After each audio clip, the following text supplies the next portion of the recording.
বিসমিল্লাহির রহমানির রহিম। সম্মানিত ভিউয়ার্স, আসসালামু আলাইকুম। আমি আপনাদের সঙ্গে আছি মাহবুব, আর আমি আপনাদেরকে দেখিয়ে দিচ্ছি মিস্টার বুস্টের সংক্ষিপ্ত আকারে ভিডিওগুলোর গল্প।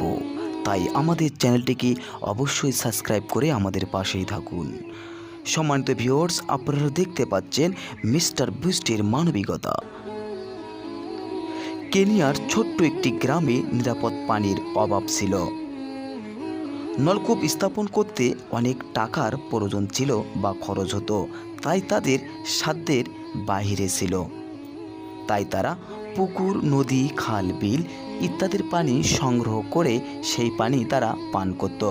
সেই পানি পান করে নানা প্রকারের পানিবাহিত রোগ হতে থাকে, যেমন কলেরা, টাইফয়েড ইত্যাদি পানিবাহিত রোগ একের পর এক আক্রান্ত হতে থাকে।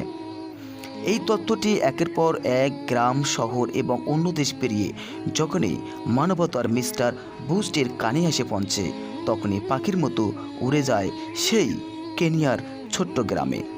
সেখানে যায় তিনি একটি নয়, দুইটি নয়, 100টির অধিক গভীর নলকূপ স্থাপন করেন। শুধু তাই নয়, কেনিয়ার প্রত্যেকটি গ্রামেই ঘুরে ফিরে প্রত্যেকটা স্কুল তিনি পরিদর্শন করেন।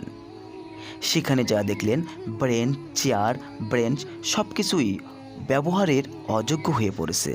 তাই তিনি সকলকে মেরামত করেন এবং এমন একটি স্কুলের রূপ নেন যাতে করে ডিজিটাল পদ্ধতিতে রূপান্তরিত করেন সেই প্রতিষ্ঠানটি। চকের বদলে হোয়াইট বোর্ড, কলমের বদলে ল্যাপটপ এবং কম্পিউটার, এমনকি প্রযুক্তিগত দিক দিয়ে তিনি নানা প্রকারের আধুনিকতার ছোঁয়া লেগে দেন সেই প্রতিষ্ঠানগুলোতে।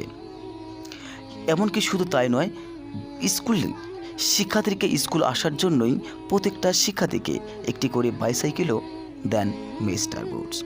শুধু তাই নয়, এক গ্রাম থেকে আর গ্রামে নিরাপদ পানি সংরক্ষণ করার জন্য তারা হেঁটে যাওয়া লাগতো, এমনকি সিরিয়াল ধরে পানিগুলো নেওয়া লাগতো।